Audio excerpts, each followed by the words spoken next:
अस्सलाम वालेकुम रहमतुल्लाह। ये सारे नमाजी भी कुर्सियों पे बैठे हैं, जिनको कोई मजबूरी नहीं, उनको जा नमाज पे बैठना चाहिए।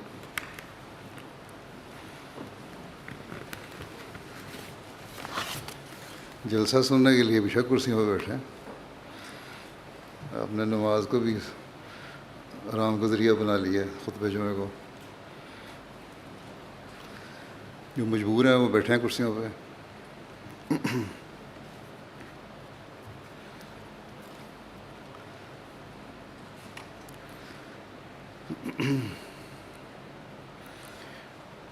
أشهد أن لا إله إلا الله وحده لا شريك له وأشهد أن محمدا عبده ورسوله أما بعد فأعوذ بالله من الشيطان الرجيم بسم الله الرحمن الرحيم الحمد لله رب العالمين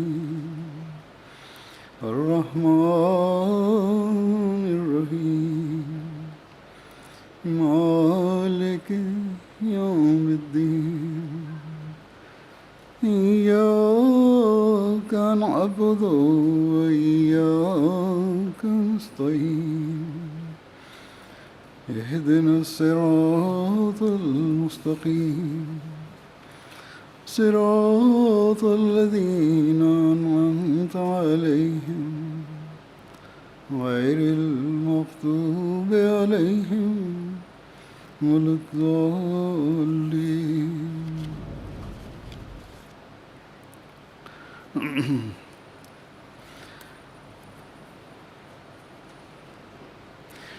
आज इंशाअल्लाह ଆଜି ଇନଶାଆଲ୍ଲାହ ତାଲା ଜଲସା ସାଲାନା ବ୍ରିଟେନ ଆରମ୍ଭ ହେଉଅଛି। ଏହି ଅବସରରେ ମୁଁ ସର୍ବପ୍ରଥମେ ଏହା କହିବାକୁ ଚାହେଁ ଯେ ଜଲସା ମଙ୍ଗଳପ୍ରଦ ଭାବରେ ଆୟୋଜିତ ହେବା ପାଇଁ ବହୁତ ଦୁଆ କରିବେ। ଅଂଶଗ୍ରହଣକାରୀ ପୁଣ୍ୟ ଓ ଧର୍ମପରାୟଣତାରେ ଅଧିକ ଉନ୍ନତି କରନ୍ତୁ। କରୋନା ରୋଗ ଯୋଗୁଁ ଜଲସାରେ ଅଂଶଗ୍ରହଣକାରୀଙ୍କର ସଂଖ୍ୟା ଖୁବ୍ ସୀମିତ ରହିବ, କିନ୍ତୁ ମୋତେ ସୂଚନା ମିଳିଛି ଯେ ଲୋକମାନେ ଅର୍ଥାତ୍ ଅହମଦୀମାନେ ଘରେ ଓ ଜମାତୀୟ ସ୍ତରରେ ଜଲସା ଶୁଣିବାର ବ୍ୟବସ୍ଥା ରହିଛି।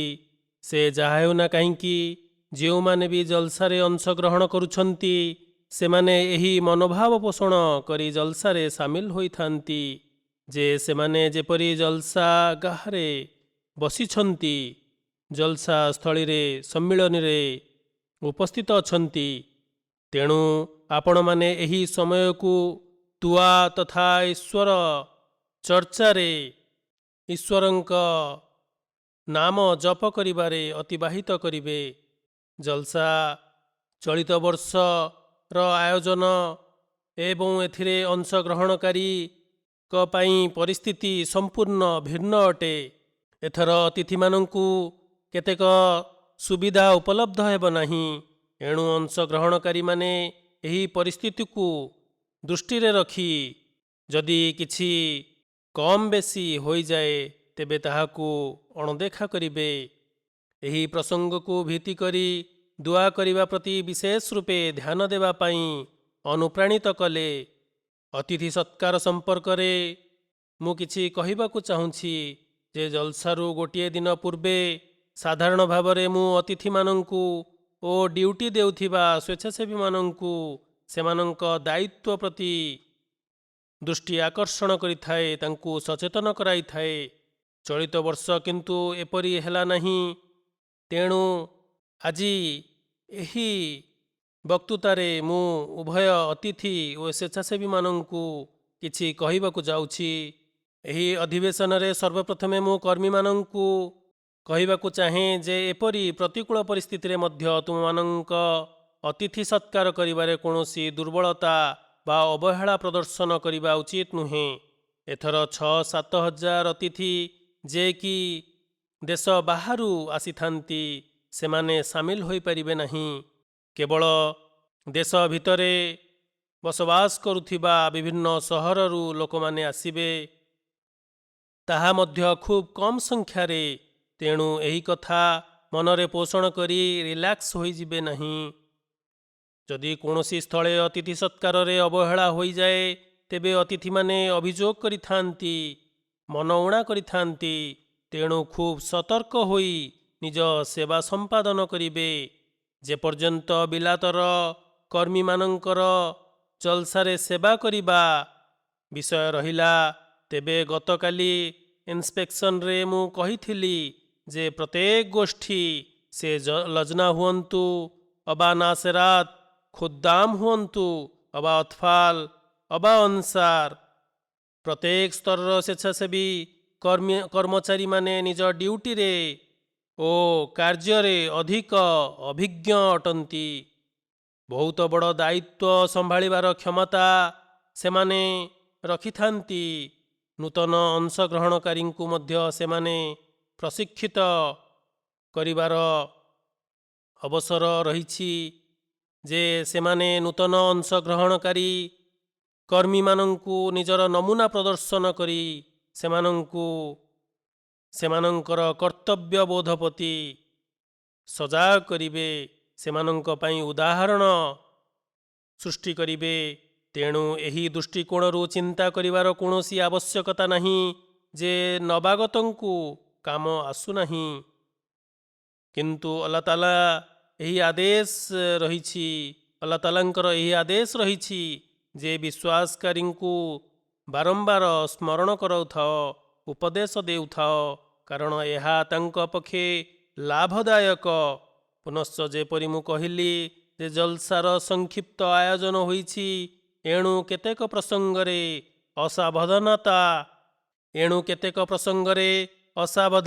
ଯୋଗୁଁ ତ୍ରୁଟି ରହିଯାଇଥାଇପାରେ। ଯଦି ଅଭିଜ୍ଞ କର୍ମୀମାନେ ଅବହେଳା ପ୍ରଦର୍ଶନ କରନ୍ତି, ତେବେ ନବାଗତ କର୍ମୀମାନଙ୍କ ପାଇଁ ଏହା ବେଶ୍ ଖରାପ ଉଦାହରଣ ହେବ। ସୁତରାଂ ଅତିଥିମାନଙ୍କୁ ଆରାମ ପହଞ୍ଚାଇବା ଓ ନୂତନ ସେବକମାନଙ୍କୁ କାମ ଶିଖାଇବା ଉଦ୍ଦେଶ୍ୟରେ ଏହା ଜରୁରୀ ଯେ ପ୍ରତ୍ୟେକ ବିଭାଗର କର୍ମୀ ବା କର୍ମକର୍ତ୍ତା ବେଶ୍ ମନୋନିବେଶ କରି ନିଜ କାର୍ଯ୍ୟ, ନିଜ କର୍ତ୍ତବ୍ୟକୁ ସୁନ୍ଦର ଭାବରେ ତୁଲାଇବାକୁ ପ୍ରୟାସ କରିବେ। ପାଗ ଖରାପ ଯୋଗୁଁ କେତେକ ବିଭାଗର ବିଶେଷ ଦୃଷ୍ଟି ଦେବାର ଆବଶ୍ୟକତା ରହିଛି। ଅତିଥି ସ୍ୱଳ୍ପ ସଂଖ୍ୟକ ଥାଆନ୍ତୁ ଅବା ଅଧିକ ସଂଖ୍ୟକ, ଜଲସାରେ ଆସିଥିବା ପ୍ରତ୍ୟେକ ଅତିଥି ହଜରତ ମସିହ ମଉଦ ଆଲୈହିସ୍ସଲାମଙ୍କର ଅତିଥି। ତେଣୁ ଆମମାନଙ୍କୁ ସେମାନଙ୍କର ଆତିଥ୍ୟତା କରିବା ଉଚିତ, ସେଥିରେ କୌଣସି ଅବହେଳା ପ୍ରଦର୍ଶନ କରିବା ଉଚିତ ନୁହେଁ। ଆତିଥ୍ୟତା ଏଭଳି ଏକ ଆଚାର ଯାହାକି ଅବତାରମାନଙ୍କର ଏକ ବିଶେଷ ଗୁଣ। ଅତଏବ ଧାର୍ମିକ ଜମାତ ହେବା ଯୋଗୁଁ ଆମମାନଙ୍କର ଏହି କର୍ତ୍ତବ୍ୟ ରହିଛି ଯେ ଆମମାନଙ୍କ ମଧ୍ୟରେ ଆତିଥ୍ୟତା ଭଳି ଗୁଣାବଳୀଗୁଡ଼ିକ ସ୍ପଷ୍ଟ ଭାବରେ ବୃଦ୍ଧି ପାଉ। ହଜରତ ମୁହମ୍ମଦ ମୁସ୍ତଫା ସല്ലଲ୍ଲାହୁ ଆଲୈହି ୱସଲ୍ଲମଙ୍କ କାଳରେ ମଧ୍ୟ ଯେତେବେଳେ ଅତିଥିମାନେ ଅଧିକ ସଂଖ୍ୟାରେ ଆସିବା ଆରମ୍ଭ କଲେ, ସେତେବେଳେ ଆପଣ ସାହାବାମାନଙ୍କ ମଧ୍ୟରେ ଉକ୍ତ ଅତିଥିମାନଙ୍କୁ ବାଣ୍ଟି ଦେଉଥିଲେ। ସାହାବାମାନେ ମଧ୍ୟ ଅତି ପ୍ରସନ୍ନ ଚିତ୍ତରେ ଅତିଥିମାନଙ୍କୁ ନିଜ ସାଥିରେ ନିଜ ଘରକୁ ନେଇ ଯାଉଥିଲେ ଏବଂ ସେମାନଙ୍କର ସତ୍କାର କରୁଥିଲେ। ଯେତେବେଳେ ସକାଳ ହେଉଥିଲା, ସେତେବେଳେ ଅତିଥିମାନଙ୍କର ଅବସ୍ଥା ହୁଜୁର ସല്ലଲ୍ଲାହୁ ଆଲୈହି ୱସଲ୍ଲମ ପଚାରି ବୁଝୁଥିଲେ। ତେବେ ପ୍ରତ୍ୟେକ ଅତିଥିଙ୍କର ଏହି ଉତ୍ତର ହେଉଥିଲା ଯେ ଆମେମାନେ ଏଭଳି ଅତିଥି ସତ୍କାରକ ଦେଖିନାହୁଁ ଯେଉଁମାନେ ଏଭଳି ଅତିଥି ସତ୍କାରର ଅଧିକାରକୁ ନିର୍ବାହ କରିଛନ୍ତି।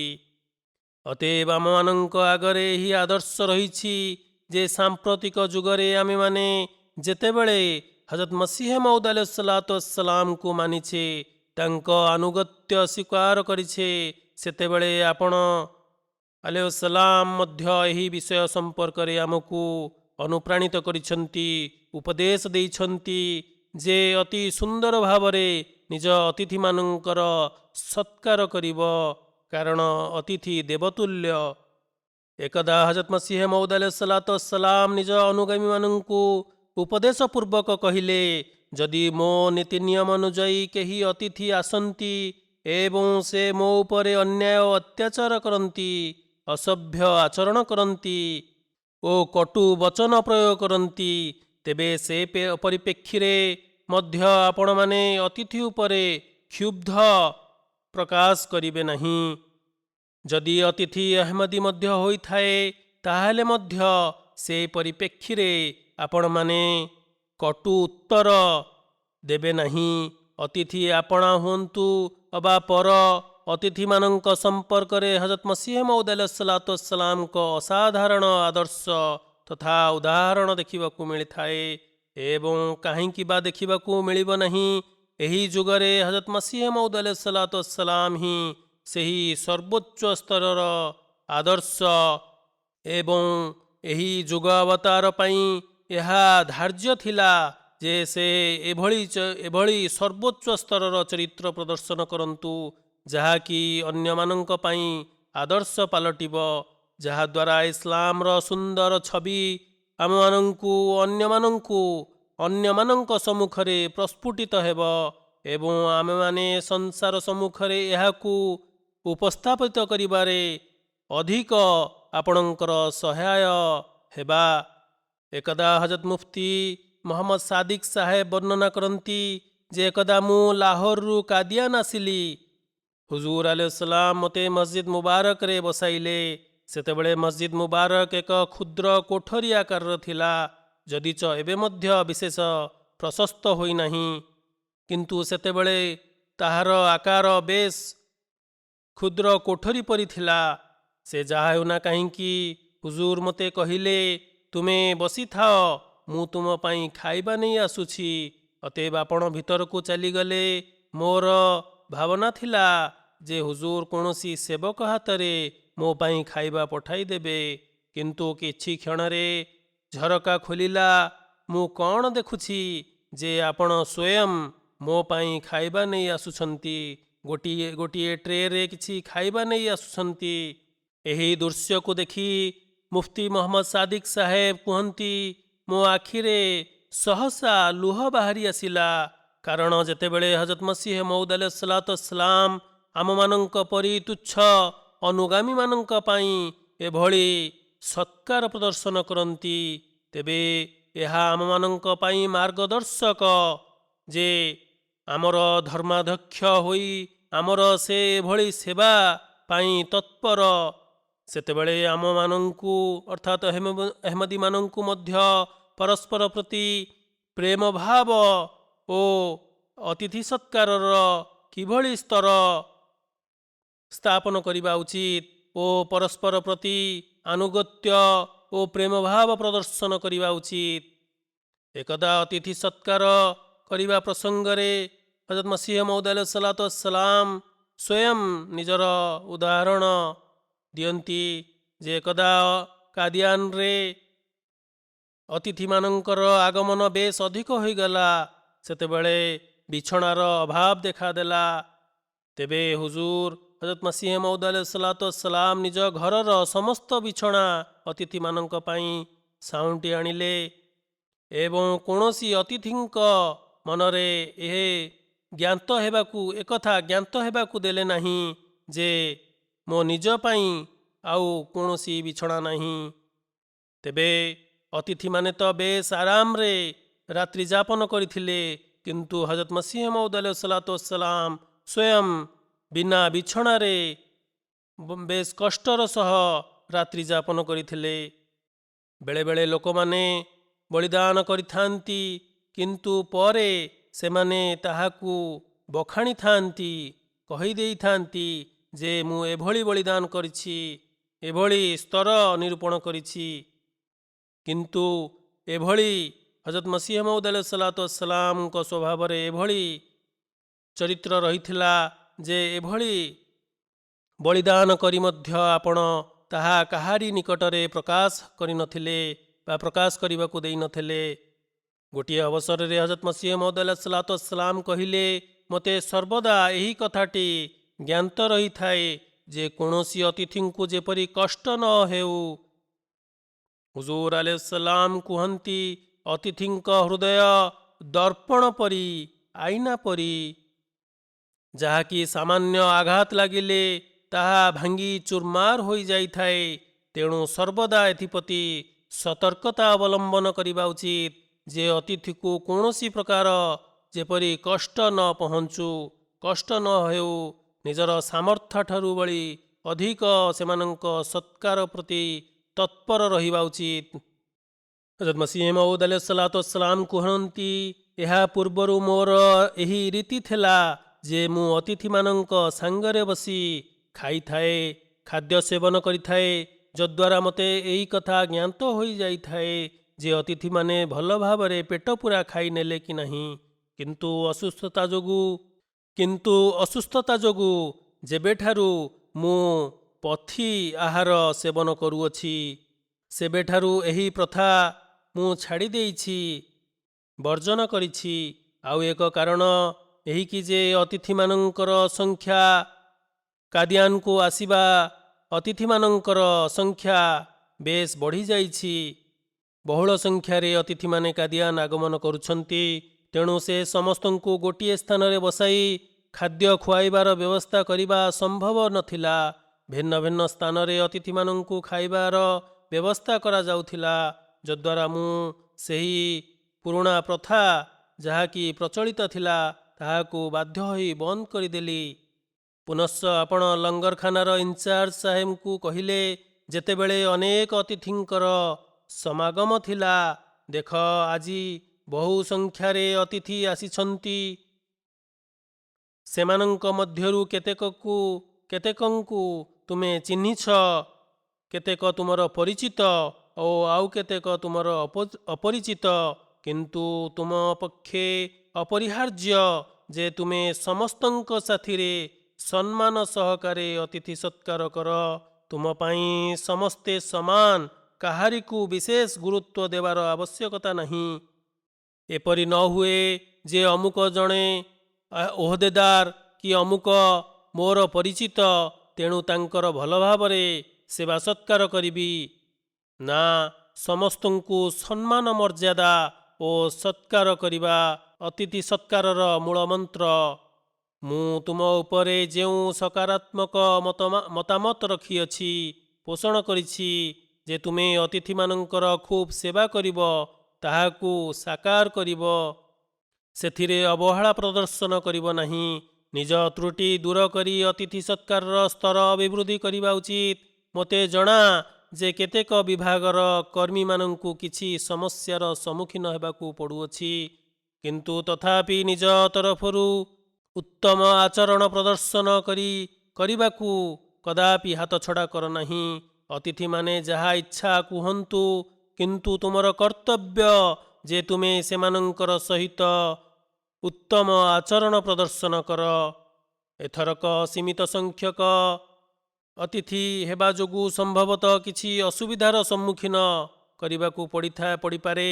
ଯଦି କର୍ମୀ ଅତିଥିମାନଙ୍କୁ କିଛି କାର୍ଯ୍ୟରୁ ବାରଣ କରନ୍ତି ଏବଂ ସମ୍ଭବତଃ ତାହାକୁ ନେଇ ସେମାନେ ଖରାପ ଭାବନ୍ତି, ମନ ଊଣା କରନ୍ତି, ଯେପରି ମାସ୍କ ପିନ୍ଧିବା, ଦୂରତା ରକ୍ଷା କରିବା, ପାରସ୍ପରିକ ଦୂରତା ରକ୍ଷା କରିବା, ତେବେ ଏଥିରୁ ନିବୃତ୍ତ ରହିବ ନାହିଁ।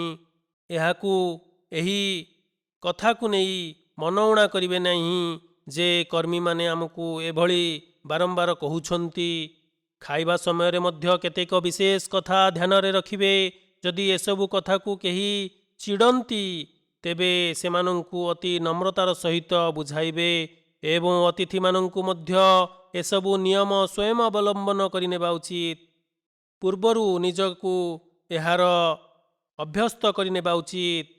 କିନ୍ତୁ କେତେକ ଲୋକେ ଖୁବ୍ ଶୀଘ୍ର ମନ ଊଣା କରି ନେଇଥାନ୍ତି, କିନ୍ତୁ ଏପରି ଲୋକ ଖୁବ୍ କମ୍ ଥାନ୍ତି। ଯଦି ସମ୍ମୁଖରୁ କର୍ମୀମାନେ ମଧ୍ୟ ସେହିଭଳି ଆଚରଣ ପ୍ରଦର୍ଶନ କରନ୍ତି, ଅର୍ଥାତ୍ କଠୋରତା ପ୍ରଦର୍ଶନ କରନ୍ତି, ତେବେ ପରିବେଶ ବେଶ ଅଶାନ୍ତ ପାଲଟି ଯାଇଥାଏ। ତେଣୁ ଯଦି ଜଣକୁ ବୁଝାନ୍ତି, ତେବେ ବେଶ୍ ଧୈର୍ଯ୍ୟ ଓ ନମ୍ରତାର ସହକାରେ ବୁଝାଇବେ। ହଜରତ ମହମ୍ମଦ ମୁସ୍ତଫା ସല്ലଲ୍ଲାହୁ ଆଲୈହି ወସଲ୍ଲମ ଜଣେ ମୋମିନ୍ର ଚିହ୍ନ ଦର୍ଶାଇ କହିଲେ ଯେ ଜଣେ ମୋମିନ୍ ସର୍ବଦା ଅତିଥିର ଆଦର ସମ୍ମାନ କରିଥାଏ। ସୁତରାଂ ଏହି ମୋମିନ୍ ରୂପକ ସୁଗୁଣ ସମସ୍ତଙ୍କ ମଧ୍ୟରେ ଦୃଶ୍ୟମାନ ହେବା ଉଚିତ। ବର୍ଷା ହେବା ଯୋଗୁଁ ହଦିକତୁଲ ମେହଦୀରେ ପାର୍କିଂ ଖୁବ୍ କମ୍ ରହିବ। ଯଦିଚ ଏହା ଏକ ବିସ୍ତୀର୍ଣ୍ଣ ପଡ଼ିଆ, କିନ୍ତୁ ଅତ୍ୟଧିକ ବର୍ଷା ଯୋଗୁଁ ଭୂମି ବେଶ୍ କାଦୁଅ ଓ ନରମ ପାଲଟି ଯାଇଛି, ଯେଉଁଥିରେ ଗାଡ଼ି ସ୍ଲିପ୍ କରିବାର ସମ୍ଭାବନା ବଢ଼ିଯାଇଛି।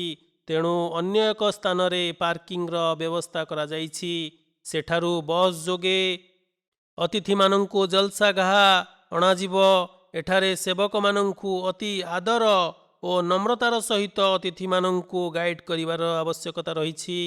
ପାରସ୍ପରିକ ସାହାଯ୍ୟ ସହଯୋଗ କ୍ରମେ କାମ ସହଜ ସରଳ ହୋଇଯାଇଥାଏ। ସୁତରାଂ ଉଭୟ ପକ୍ଷରୁ ସାହାଯ୍ୟ ସହଯୋଗର ଆବଶ୍ୟକତା ରହିଛି। କେବଳ ସେବକମାନଙ୍କଠାରୁ ଆଶାବାଦୀ ହୁଅନ୍ତୁ ନାହିଁ ଯେ ସେମାନେ ଆମର ସେବା ପାଇଁ ମୁତୟନ, ଆମର ସମସ୍ତ କଥା ଶୁଣିବେ ଓ ମାନିବେ। ବାସ୍ତବରେ ଯେଉଁ ନୀତିନିୟମ ପ୍ରସ୍ତୁତ କରାଯାଇଛି ତାହାକୁ ଠିକ୍ ଠିକ୍ ପାଳନ କଲେ ସବୁ କାର୍ଯ୍ୟ ସହଜ ହୋଇଯାଇଥାଏ।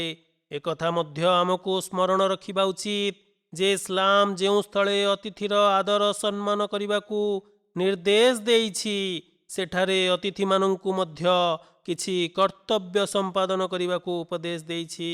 ଇସଲାମ ସ୍ପଷ୍ଟ ଭାବରେ ଦର୍ଶାଇ ଦେଇଛି ଯେ ଯେତେବେଳେ ତୁମେ କାହା ନିକଟକୁ ଅତିଥି ହୋଇଯାଅ, ସେତେବେଳେ ଅତିଥି ସତ୍କାର କର।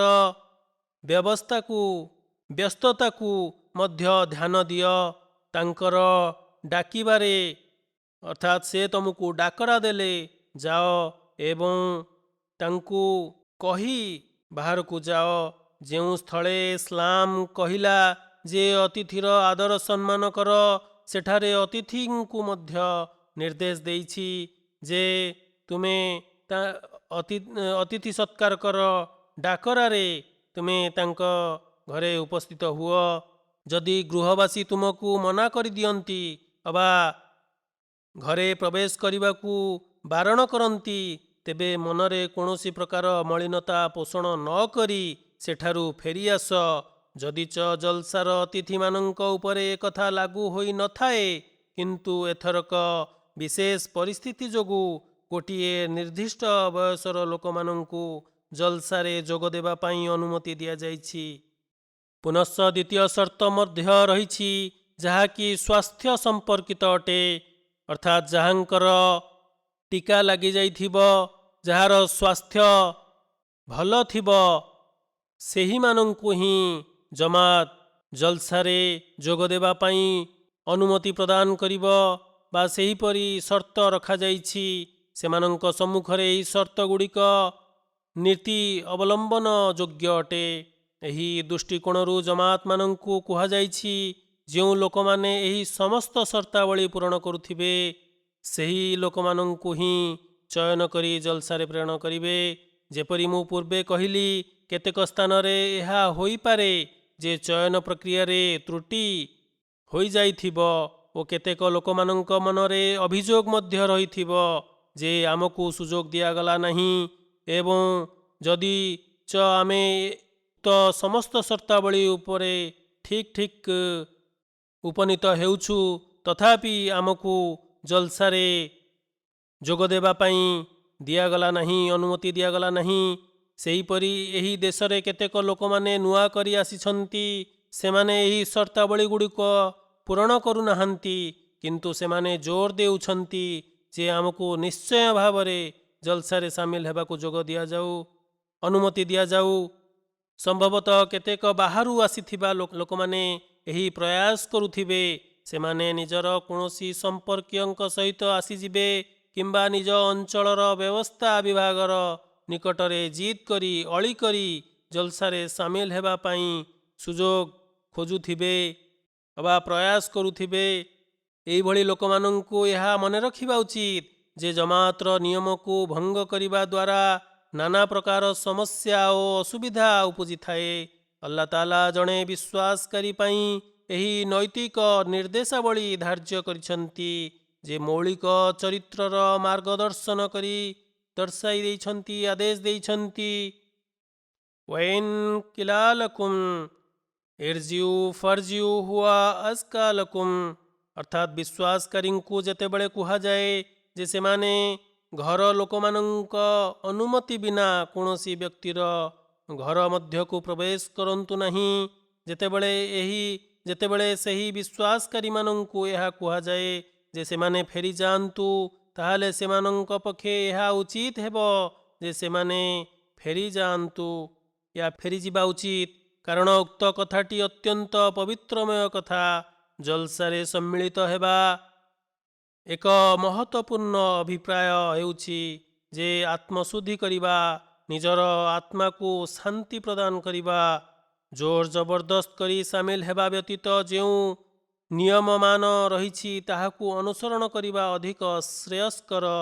ତେଣୁ କେତେକ ଲୋକେ ମୋ ପଛରେ ପଡ଼ି ମୋତେ ପତ୍ର ଲେଖିଛନ୍ତି କିମ୍ବା ଜମାତର ପ୍ରଶାସନକୁ ବ୍ୟବସ୍ଥାକୁ କହୁଛନ୍ତି, ଯେଉଁମାନଙ୍କୁ ଜଲସାର ଆୟୋଜନ ବା ବ୍ୟବସ୍ଥାରେ ନିୟୋଜିତ କରାଯାଇଛି, ସେମାନେ ଏହି ନିୟମଗୁଡ଼ିକ ପାଳନ କରନ୍ତୁ, କାରଣ ଏହା ସେମାନଙ୍କ ପକ୍ଷେ ଅଧିକ ଉତ୍ତମ ଓ ଶ୍ରେୟସ୍କର ସାବ୍ୟସ୍ତ ହେବ।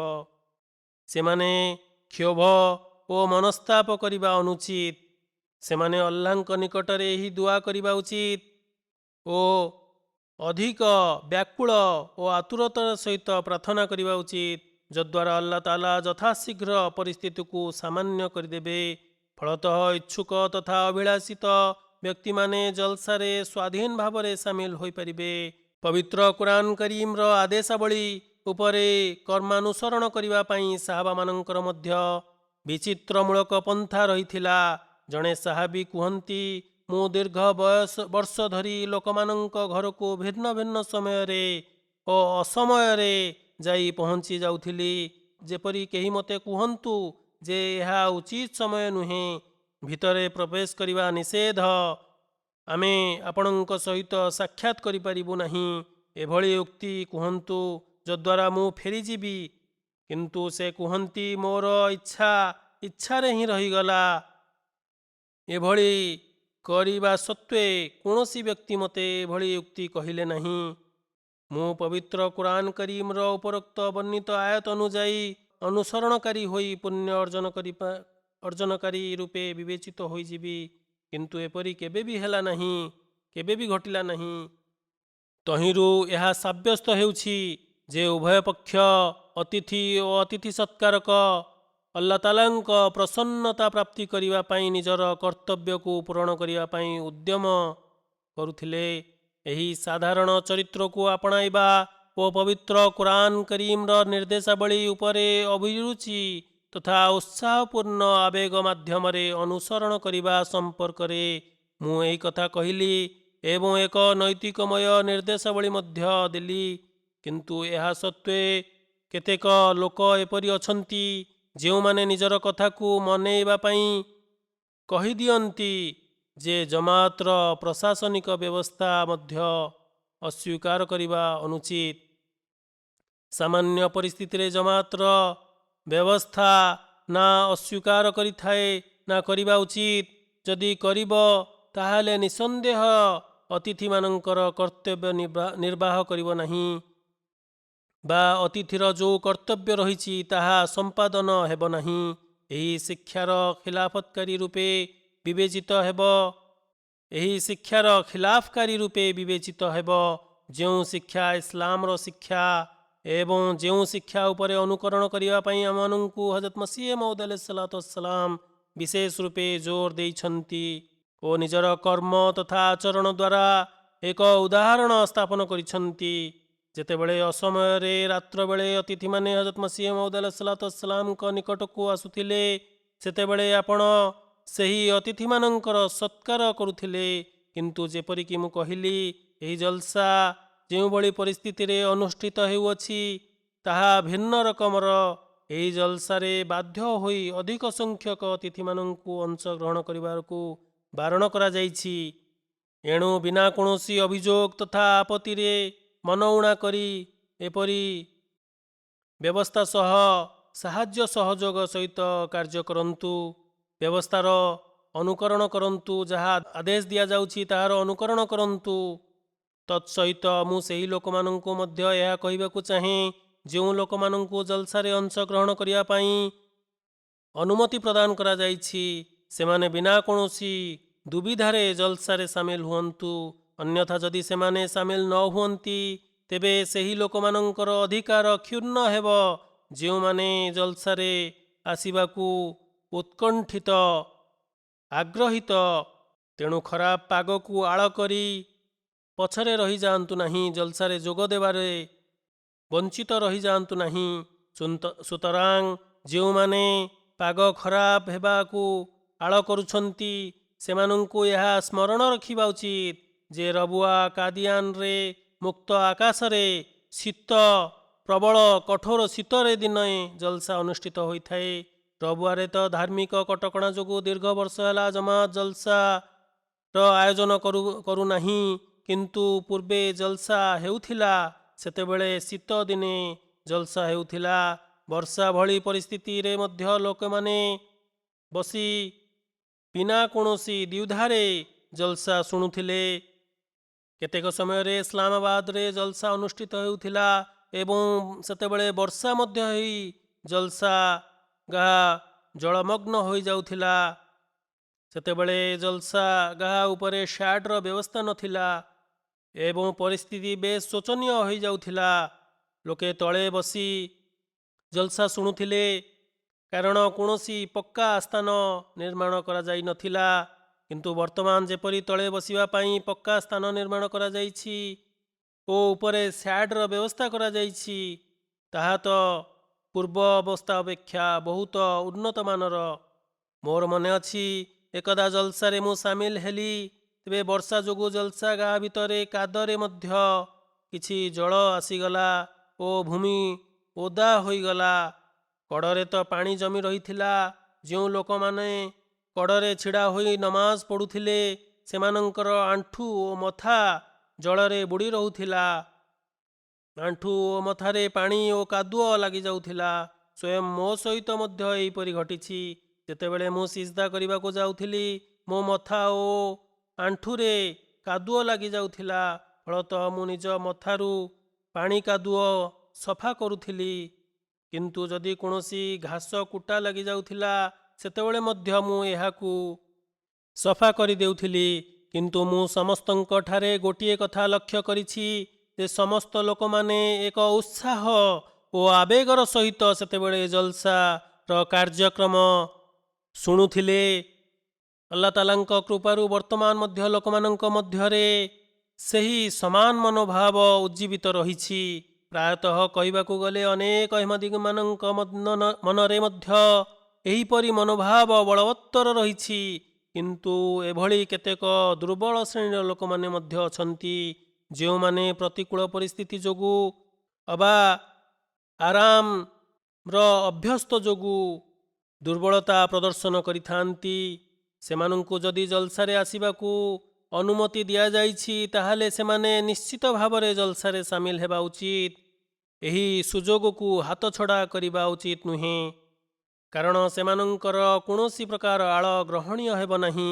ପୁନଶ୍ଚ ଯେପରି ମୁଁ କହିଲି କେତେକ ଲୋକମାନେ କଳହପ୍ରିୟ ଅଭ୍ୟାସଗତ ଯୋଗୁଁ ସର୍ବଦା ଅଭିଯୋଗ କରିଥାନ୍ତି। ଜମାତର ବ୍ୟବସ୍ଥା ଉପରେ ମଧ୍ୟ ଆଙ୍ଗୁଳି ଉଠାଇଥାନ୍ତି ଅବା ସମାଲୋଚନା କରିଥାନ୍ତି ଯେ ବ୍ୟବସ୍ଥା ଏପରି ହେବା ଉଚିତ, ଏପରି କରିଥିଲେ ଭଲ ହୋଇଥାନ୍ତା ଇତ୍ୟାଦି। ଏହିପରି ହେବା ଉଚିତ, ଏପରି କରିଥିଲେ ଆମକୁ ମଧ୍ୟ ଜଲସାରେ ଅଂଶଗ୍ରହଣ କରିବାକୁ ସୁଯୋଗ ମିଳିଯାଇଥାନ୍ତା। ତେବେ ଏଭଳି ମନୋଭାବ ପୋଷଣ କରିବା ଉଚିତ ନୁହେଁ। ସେ ଯାହା ହେଉନା କାହିଁକି ସେହି ଲୋକମାନଙ୍କୁ ଏହା ମନେ ରଖିବା ଉଚିତ ଯେ ଆଜି ମଧ୍ୟ ଓ କାଲି ମଧ୍ୟ ତଥା ପରଦିନ ମଧ୍ୟ ଯେଉଁ ଲୋକମାନଙ୍କୁ ଆମନ୍ତ୍ରଣ ପତ୍ର ବା ଅନୁମତି ପତ୍ର ପ୍ରାପ୍ତ ହୋଇଛି ସେମାନେ ଅବଶ୍ୟ ଜଲସାରେ ସାମିଲ ହୁଅନ୍ତୁ। ବର୍ତ୍ତମାନ ମୁଁ କେତେକ ବ୍ୟବସ୍ଥା ସମ୍ପର୍କରେ କହିବାକୁ ଚାହୁଁଛି ଯେ ଖାଇବାରେ ବା ଭୋଜନ ସମୟରେ ଯେଉଁ ବ୍ୟବସ୍ଥା ରଖିବା ପ୍ରତି ଦୃଷ୍ଟି ଆକର୍ଷଣ କରିବା ପ୍ରତି ବ୍ୟବସ୍ଥା ବିଭାଗ ଆପଣମାନଙ୍କୁ ନିର୍ଦ୍ଦେଶ ଦେବ ବା ପାଳନ କରିବା ପ୍ରତି କହିବ ଏବଂ ସ୍ଥାନେ ସ୍ଥାନେ ମଧ୍ୟ ତାହା ଲେଖାଯାଇଛି ଯେ ସାମାଜିକ ଦୂରତା ରକ୍ଷା କରନ୍ତୁ। କିନ୍ତୁ କେତେକ ଲୋକମାନଙ୍କୁ ଏହି ନିର୍ଦ୍ଦେଶାବଳୀ ଗୁଡ଼ିକ ପଢ଼ିବାର ଅଭ୍ୟାସ ମଧ୍ୟ ନଥାଏ, ସେମାନେ ଏଥିପ୍ରତି ଦୃଷ୍ଟି ରଖିନଥାନ୍ତି। ସେହିପରି ଆଉ କେତେକ ଲୋକ ଏପରି ଥାନ୍ତି ଯେଉଁମାନେ ସାମାନ୍ୟ ପରିସ୍ଥିତିରେ ମଧ୍ୟ ଆଜିକାଲି ସାମାଜିକ ଦୂରତା ରକ୍ଷା କରୁନାହାନ୍ତି। ତେଣୁ ଭୋଜନ ନେବା ଓ ଭୋଜନ କରିବା ସମୟରେ ସାମାଜିକ ଦୂରତା ରକ୍ଷା କରିବା ପ୍ରତି ବିଶେଷ ଧ୍ୟାନ ଦେବେ। ଯଦିଓ ଖାଦ୍ୟ ଖାଇବା ସମୟରେ ମାସ୍କ ଓହ୍ଲାଇବାକୁ ପଡ଼ିଥାଏ, କିନ୍ତୁ ଖାଦ୍ୟ ନେବା ସମୟରେ ମଧ୍ୟ ଏହି କଥା ପ୍ରତି ବିଶେଷ ଧ୍ୟାନ ଦେବେ। ସାମାଜିକ ଦୂରତା ରକ୍ଷା କରିବେ, ମୁହଁରେ ମାସ୍କ ଲଗାଇବେ। ସେହିପରି ଡ୍ୟୁଟି ଦେଉଥିବା କର୍ମୀମାନେ ମଧ୍ୟ ଏହି କଥାକୁ ବାଧ୍ୟତାମୂଳକ ଭାବରେ ପାଳନ କରିବେ। ସୁନିଶ୍ଚିତ କରିବେ ଯେ ସମସ୍ତେ ମାସ୍କ ପିନ୍ଧିଛନ୍ତି ଓ ମାସ୍କ ବ୍ୟବହାର କରୁଛନ୍ତି। ଯଦି ସେମାନେ ଏଥିରେ କୋହଳତା ପ୍ରଦର୍ଶନ କରନ୍ତି, ତାହେଲେ ଅତିଥିମାନେ ମଧ୍ୟ ଦୁର୍ବଳତା ଓ ଅବହେଳା ପ୍ରଦର୍ଶନ କରିବେ, ନିୟମର ଉଲ୍ଲଙ୍ଘନ କରିବେ ବା ନିୟମ ପାଳନ କରିବାରେ ଅବହେଳା ପ୍ରଦର୍ଶନ କରିବେ। ସେମାନଙ୍କ ଠାରୁ ଏହା କିପରି ଆଶା କରାଯାଇପାରିବ ଯେ ସେମାନେ ଏହି ନିୟମଗୁଡ଼ିକୁ ପାଳନ କରିବେ? ସେତିକିବେଳେ ଯେତେବେଳେ କର୍ମୀମାନେ ଏହା ଉପରେ ଠିକ୍ ଅମଳ କରିବେ। ତେଣୁ ଡ୍ୟୁଟି ଦେଉଥିବା କର୍ମଚାରୀ ଓ ଅତିଥିମାନେ ଉଭୟ ଏହି କଥାକୁ ବାଧ୍ୟତାମୂଳକ ଭାବରେ ପାଳନ କରିବେ ଯେ ସେମାନେ ସ୍ନାନାଗାରରେ ହୁଅନ୍ତୁ, ବାଟରେ ହୁଅନ୍ତୁ, ଜଲସାଗାରେ ହୁଅନ୍ତୁ ଅବା ଖାଇବା ସ୍ଥଳୀରେ ହୁଅନ୍ତୁ, ସର୍ବଦା ମାସ୍କ ପିନ୍ଧିବେ, ସାମାଜିକ ଦୂରତା ରକ୍ଷା କରିବେ, ସ୍ୱଚ୍ଛତା ଅବଲମ୍ବନ କରିବେ, ହାତକୁ ସାନିଟାଇଜ୍ କରିବେ ଅବା ସାବୁନରେ ଭଲ ଭାବରେ ଧୋଇବେ। ଜଲସାଗାରେ ଜଲସା ଶୁଣିବା ସମୟରେ ମଧ୍ୟ ମାସ୍କ ପିନ୍ଧି ବସିବେ। ହଁ, କେତେକ ପରିସ୍ଥିତିରେ ବ୍ୟବସ୍ଥାପିକା କର୍ତ୍ତୃପକ୍ଷ ଚେକିଂ ପାଇଁ ଯଦି ମାସ୍କ ଓହ୍ଲାଇବା ପାଇଁ କୁହନ୍ତି, ତେବେ ତାଙ୍କ ସହ ସହଯୋଗ କରିବେ। ସେହି ସ୍ଲୋଗାନ ଦେବାର ଯେଉଁ ବ୍ୟବସ୍ଥା ରହିଛି, ବକ୍ତୃତା ଓ ଅଭିଭାଷଣ ସମୟରେ ଯେଉଁ ସ୍ଲୋଗାନ ଦିଆଯାଇଥାଏ, ସେତେବେଳେ ସ୍ଲୋଗାନ ଦେବା ସମୟରେ ଏହି କଥାକୁ ସୁନିଶ୍ଚିତ କରିବେ ଯେ କାହାରି ମୁହଁରୁ ଯେପରି ମାସ୍କ ନ ଓହ୍ଲାଇବେ। କେତେକ ଲୋକମାନେ ଏହି ଅସାବଧାନତା ଅବଲମ୍ବନ କରିଥାନ୍ତି, ତେଣୁ ସେମାନଙ୍କୁ ଏପରି କରିବା ସମ୍ପୂର୍ଣ୍ଣ ରୂପେ ବର୍ଜନ କରିବା ଉଚିତ। କାରଣ ଏଥର ପରିସ୍ଥିତି ସମ୍ପୂର୍ଣ୍ଣ ଭିନ୍ନ ଓ ନୂଆ କଥା। ତେଣୁ ଖୁବ୍ ସତର୍କତାର ସହିତ ଧ୍ୟାନପୂର୍ବକ ସମସ୍ତ କଥାର ପାଳନ କରିବେ, ସମସ୍ତ ଆଦେଶର ପାଳନ କରିବେ। ନିଜକୁ ଅନ୍ୟମାନଙ୍କୁ ସୁରକ୍ଷିତ ରଖିବାକୁ ହେଲେ ନାକ ଓ ମୁହଁକୁ ଭଲ ଭାବରେ ଢାଙ୍କି ରଖିବେ। ପୁନଶ୍ଚ ଗେଟ୍ ଭିତରେ ପ୍ରବେଶ କରିବା ସମୟରେ ଚେକିଂ ମଧ୍ୟ ହେବ। ଅନୁମତି କାର୍ଡ଼ ହେଉ ଅବା ସମ୍ଭବତଃ ଭ୍ୟାକ୍ସିନେସନ୍ ସାର୍ଟିଫିକେଟ୍ର ଯାଞ୍ଚ କରିବା ହେଉ, ଅନ୍ୟାନ୍ୟ ଅନୁମତି ପତ୍ରର ଯାଞ୍ଚ କରିବା ହେଉ, ସମସ୍ତ ନିୟମ ପାଳନ କରିବାରେ କର୍ମୀମାନଙ୍କ ସହ ସହଯୋଗ କରିବେ। ତେଣୁ ଏହି ଦୃଷ୍ଟିକୋଣରୁ ଚେକ୍ କରୁଥିବା ବ୍ୟକ୍ତିମାନଙ୍କୁ ଆଶ୍ୱସ୍ତ କରିବାକୁ ପୂର୍ଣ୍ଣ ସହଯୋଗ କରିବେ। ଏଭଳି କୌଣସି ପ୍ରକାର ଆବେଗ ପରିପ୍ରକାଶ କରିବେ ନାହିଁ ଯଦ୍ୱାରା ଆପଣମାନଙ୍କୁ ଚେକିଂ କରିବା ଖରାପ ଲାଗୁଛି। ଏହି ସମସ୍ତ ସର୍ତ୍ତ ଜଲସାର ସୁରକ୍ଷା ଦୃଷ୍ଟିରୁ ରଖାଯାଇଛି ଯେ ଅଂଶଗ୍ରହଣକାରୀଙ୍କ ହିତକୁ ଦୃଷ୍ଟିରେ ରଖି ଜାରି କରାଯାଇଛି, ଲାଗୁ କରାଯାଇଛି। ତେଣୁ ଅଳ୍ପ ସଂଖ୍ୟକ ହୁଅନ୍ତୁ, ସମସ୍ତ ସତର୍କତା ଯୋଗୁଁ। ଆଉ ଏକ ପ୍ରମୁଖ କଥା ମୁଁ କହିବାକୁ ଚାହେଁ ଯେ ସିକ୍ୟୁରିଟି ଯୋଗୁଁ ନିଶ୍ଚିତ ହୋଇଯାଆନ୍ତୁ ନାହିଁ। ଏ ଦିଗରେ ଡ୍ୟୁଟି ଦେଉଥିବା କର୍ମୀ, ଜଲସାରେ ଅଂଶଗ୍ରହଣକାରୀ ସମ୍ପୂର୍ଣ୍ଣ ରୂପେ ସମସ୍ତେ ସତର୍କତା ଅବଲମ୍ବନ କରିବେ। ଯେପରିକି ଆପଣମାନଙ୍କୁ ପୂର୍ବେ ଯେଉଁ ମାର୍ଗଦର୍ଶନ ପ୍ରାପ୍ତ ହୋଇଥିଲା, ତଦନୁଯାୟୀ ଆପଣମାନେ ପରିଚାଳିତ ହେବେ। ପୁନଶ୍ଚ ଖାଇବା ସମ୍ପର୍କରେ ମଧ୍ୟ କହିବାକୁ ଚାହେଁ ଯେ ଦ୍ୱିପହର ଭୋଜନ ତ ଇନଶାଆଲ୍ଲାହ ତାରା ମାର୍କିଂ ଅର୍ଥାତ୍ ଖାଇବା ପେଣ୍ଡାଲରେ ସ୍ଥଳୀରେ ମିଳିଯିବ, କିନ୍ତୁ ରାତ୍ର ଭୋଜନ ପ୍ୟାକିଂ କରି ଦିଆଯିବାର ବ୍ୟବସ୍ଥା କରାଯାଇଛି। ତେଣୁ ଆପଣମାନେ ରାତ୍ର ଭୋଜନ ନେଇ ନିଜ ଘରକୁ ଚାଲିଯିବେ। ଚେଷ୍ଟା ତ କରାଯାଉଛି ଯେ ଯେତେ ଶୀଘ୍ର ଭୋଜନ ବାଣ୍ଟି ଦିଆଯିବ, କିନ୍ତୁ ଯଦି ସେଥିରେ ବିଳମ୍ବ ଘଟେ ତାହେଲେ ଚିନ୍ତିତ ଓ ବ୍ୟସ୍ତ ବିବ୍ରତ ହେବେ ନାହିଁ। ସେହିପରି ଜଲସା ଶୁଣିବା ସମ୍ପର୍କରେ ମଧ୍ୟ ଯେଉଁ ସାମୂହିକ ନିର୍ଦ୍ଦେଶାବଳୀ ଗୁଡ଼ିକ ପ୍ରତ୍ୟେକ ବର୍ଷ ନିମନ୍ତେ ନିର୍ଦ୍ଦିଷ୍ଟ ରହିଛି ତାହା ପୁନରାବୃତ୍ତି କରିଦେଉଛି। ଜଲସା ଶୁଣିବା ଓ ପରସ୍ପରକୁ ଦୀର୍ଘ ଅବଧି ପରେ ଭେଟିବା ଯୋଗୁଁ ଏଣେ ତେଣେ ବସି ନିଜ ପ୍ରିୟଜନମାନଙ୍କ ସହିତ ବା ସାଙ୍ଗସାଥିମାନଙ୍କ ସହିତ କଥାବାର୍ତ୍ତାରେ ମଜି ଯାଆନ୍ତୁ ନାହିଁ। କାରଣ ଆପଣମାନେ ଜଲସା ଶୁଣିବା ପାଇଁ ଆସିଛନ୍ତି, ତେଣୁ ଆପଣମାନଙ୍କର ଏହି କର୍ତ୍ତବ୍ୟ ରହିଛି ଯେ ଜଲସାକୁ ବେଶ୍ ମନୋଯୋଗର ସହିତ ଶୁଣନ୍ତୁ। ଏହି ସଂକ୍ରମଣ ରୋଗ ଯୋଗୁଁ ଅନେକ ଏପରି ଲୋକମାନେ ନାହାନ୍ତି, ବରଂ ବା ଆମ ପାଖରୁ ବିଦାୟ ନେଇଯାଇଛନ୍ତି। ତେବେ ନିଜ ନିକଟ ପରିଜନ ଯେଉଁମାନଙ୍କ ସହିତ ଦୀର୍ଘ ସମୟ ହେଲା ଭେଟ ହୋଇନାହିଁ, ସାକ୍ଷାତ ହୋଇନାହିଁ, ଏହି ଦୀର୍ଘ ଅବଧି ମଧ୍ୟରେ ଜମାତୀୟ ସ୍ତରରେ ମଧ୍ୟ କୌଣସି କାର୍ଯ୍ୟକ୍ରମ ବା ଫଙ୍କସନ୍ ହୋଇନାହିଁ, ତେଣୁ ଏହି ଦୀର୍ଘ ଦିନ ପରେ ପରସ୍ପରକୁ ଭେଟିବା ଫଳରେ ସେମାନେ ଜଲସାର କାର୍ଯ୍ୟକ୍ରମ ଶୁଣିବା ପରିବର୍ତ୍ତେ ନିଜ ଭଲମନ୍ଦ ବୁଝିବା, ସୁଖ ଦୁଃଖ ହେବାରେ ମାତି ଯାଆନ୍ତୁ ନାହିଁ ଓ ଜଲସା ଶୁଣିବାରୁ ବଞ୍ଚିତ ରହିଯାଆନ୍ତୁ ନାହିଁ। ଜଲସାକୁ ଆସିଛନ୍ତି, ତେଣୁ ଜଲସାରୁ ଭରପୁର ଭାବରେ ଲାଭାନ୍ୱିତ ହୁଅନ୍ତୁ, ଉପକୃତ ହୁଅନ୍ତୁ। ହଜରତ ମୁସଲିମ ମଉଦ ରଜିୟଲ୍ଲାହୁ ତାଆଲା ଜଲସା ଦିନରେ ଜିକ୍ରେ ଇଲାହି ପ୍ରତି ଧ୍ୟାନ ଆକର୍ଷିତ କରି ଏକ ନିଗୂଢ଼ ରହସ୍ୟ ବର୍ଣ୍ଣନା କରିଛନ୍ତି। ଆପଣ କୁହନ୍ତି, ମୋ ମନରେ ଏହି ଧାରଣାଟି ଉତ୍ପନ୍ନ ହୋଇଛି ଯେ ଆଲ୍ଲାହ ତାଆଲା କୁହନ୍ତି, ଜଲସା ଦିନରେ ଜିକ୍ରେ ଇଲାହି ଅର୍ଥାତ୍ ପ୍ରଭୁଙ୍କ ଚର୍ଚ୍ଚା କରିବା, ତାଙ୍କ ଗୁଣଗାନ କରିବା। ଯେତେବେଳେ ଆପଣମାନେ ମଜଲିସରେ ବସିଥିବେ, ତେବେ ସେତେବେଳେ ଏହି ଜିକ୍ରେ ଇଲାହିରେ ନିଜ ସମୟ ବ୍ୟତୀତ କରିବେ।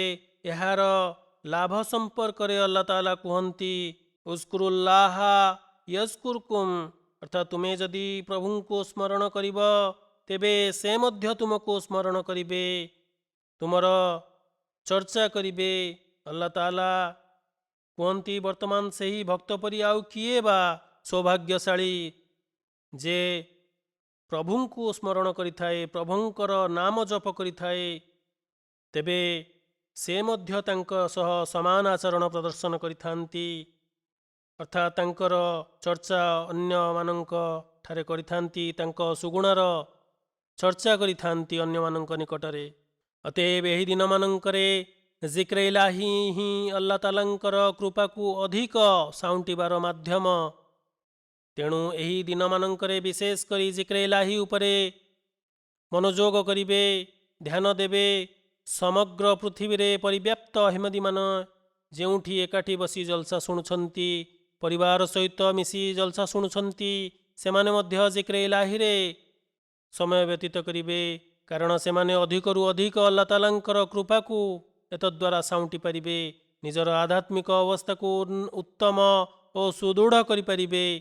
ସାଂସାରିକ ବିପତ୍ତିଠାରୁ ମଧ୍ୟ ଆଲ୍ଲାହ ତାଆଲା ସେମାନଙ୍କୁ ସୁରକ୍ଷିତ ରଖିବ ଓ ନିରାପଦ ରଖିବେ। ଅତଃ ଏହି ଜଲସାର ପରିବେଶରୁ ଭରପୁର ଭାବରେ ଲାଭବାନ ହେବା ପାଇଁ ଉଦ୍ୟମ କରିବେ। ବକ୍ତୃତା ଓ ଭାଷଣମାନ ମଧ୍ୟ ଶୁଣିବେ, ଦୁଆ ମଧ୍ୟ କରିବେ। ଏଥର ଅଳ୍ପ ସଂଖ୍ୟା ହେବା ଯୋଗୁଁ ପ୍ରତ୍ୟେକଙ୍କ ପାଇଁ ଚେୟାରର ବ୍ୟବସ୍ଥା କରାଯାଇଛି, ତେଣୁ ଦୀର୍ଘ ସମୟ ପର୍ଯ୍ୟନ୍ତ ବସିବାରେ କୌଣସି ଅସୁବିଧା ନାହିଁ। ଆରାମରେ ଚେୟାରରେ ବସି ବକ୍ତୃତା ଶୁଣିବାର ବ୍ୟବସ୍ଥା କରାଯାଇଛି। ସେପରି କହିବାକୁ ଗଲେ ଜଲସାର ଗୋଟିଏ ଅଧିବେଶନ ଏତେ ଦୀର୍ଘ ହୋଇନଥାଏ, ସାମାନ୍ୟ ରୂପେ 2 ଅବା 2.5 ଘଣ୍ଟା ମଧ୍ୟରେ ଆଧାରିତ ରହିଥାଏ। ଏହାଠୁ ଅଧିକ ଆଉ କୌଣସି ସୁବିଧା ନାହିଁ। ଯଦି ଭୂମି ଉପରେ ବସିବାକୁ ଭଲ ଲାଗୁଥାଏ, ତେବେ ତାହା ମଧ୍ୟ କରିପାରିବେ, ସେଥିପାଇଁ ମଧ୍ୟ କୌଣସି ପ୍ରତିବନ୍ଧ ନାହିଁ। ପରିଶେଷରେ ମୁଁ ହଜରତ ମସିହ ମଉଦ ଆଲୈହିସ୍ସଲାତୁୱସ୍ସଲାମଙ୍କ ଏକ ସନ୍ଦର୍ଭ ଉପସ୍ଥାପିତ କରିବାକୁ ଚାହୁଁଛି। ଆପଣ କୁହନ୍ତି, ସମସ୍ତ ସଜ୍ଜନମାନେ ଧ୍ୟାନପୂର୍ବକ ଶୁଣନ୍ତୁ। ମୁଁ ନିଜର ଜମାତ ଓ ନିଜର ସତ୍ତ୍ୱ ଆତ୍ମା ପାଇଁ ଏହା ହିଁ ଅଭିଳାଷୀ, ଏହା ହିଁ ମୁଁ ପସନ୍ଦ କରେ ଯେ ବାହିକ କଥନ ଓ ବଚନ ଯାହାକି ଅଭିଭାଷଣ କିମ୍ବା ବକ୍ତୃତାରେ ଉପସ୍ଥାପନ କରାଯାଇଥାଏ, କେବଳ ତାହାକୁ ହିଁ ଧରି ନ ବସ ଓ ସମସ୍ତ ଅଭିପ୍ରାୟ ଏଇଥିରେ ଅନ୍ତର୍ନିହିତ ନ କରିଦିଅ ବା ଅଟକି ନ ଯାଉ। ତୁମର ସମସ୍ତ ଉଦ୍ଦେଶ୍ୟ ସେଇଥିରେ ହିଁ ନ ରହିଯାଉ ଯେ କିଭଳି ବକ୍ତା ତାଙ୍କର ଅଭିଭାଷଣ ଯାଦୁକର ପରି। ମୁଁ ଏହି କଥା ଉପରେ ସହମତ ନୁହେଁ। ମୁଁ ତ ଏହା ହିଁ ପସନ୍ଦ କରେ ଏବଂ ନା କୃତ୍ରିମତା ଅବଲମ୍ବନରୁ ମୋର ସ୍ୱଭାବରେ ଏହା ଅନୁକରଣୀୟ ଯେ ଯେଉଁ କଥା ବି ହେବ ତାହା କେବଳ ଆଲ୍ଲାହ ତାଆଲାଙ୍କ ସକାଶେ ହିଁ ହେବ। ନସ୍ୟ କହିଲେ ମୁସଲମାନମାନଙ୍କ ମଧ୍ୟରେ ଅଧପତନ ଓ ଅଧୋଗତି ଆସିବାର ସବୁଠାରୁ ପ୍ରମୁଖ କାରଣ ଏହିକି ଯେ ଧର୍ମ ସମ୍ମିଳନୀ ଅବା ମଜଲିସରେ ଆୟୋଜନ କରାଯାଇଥାଏ। ସେଠାରେ ବଡ଼ ବଡ଼ ଓ ବରିଷ୍ଠ ବକ୍ତାମାନେ ଅତି ସୁନ୍ଦର ଭାବରେ ନିଜ ବକ୍ତୃତା ପରିବେଷଣ କରିଥାନ୍ତି। ଜାତୀୟ କବିର ଅବସ୍ଥା ଉପରେ ଶୋକ ଗୀତିକା ଉପସ୍ଥାପନ କରିଥାନ୍ତି। ତେଣୁ ଏହିସବୁ କଥାର ମୋ ନିକଟରେ କୌଣସି ମୂଲ୍ୟ ନାହିଁ। ତାହା ନିଷ୍କ୍ରିୟ। ଏହାଦ୍ୱାରା ଜାତି ବିକାଶ ହେବା ପରିବର୍ତ୍ତେ ଦିନକୁ ଦିନ ଅଧୋଗତିର ଶିକାର ହୋଇଥାଏ।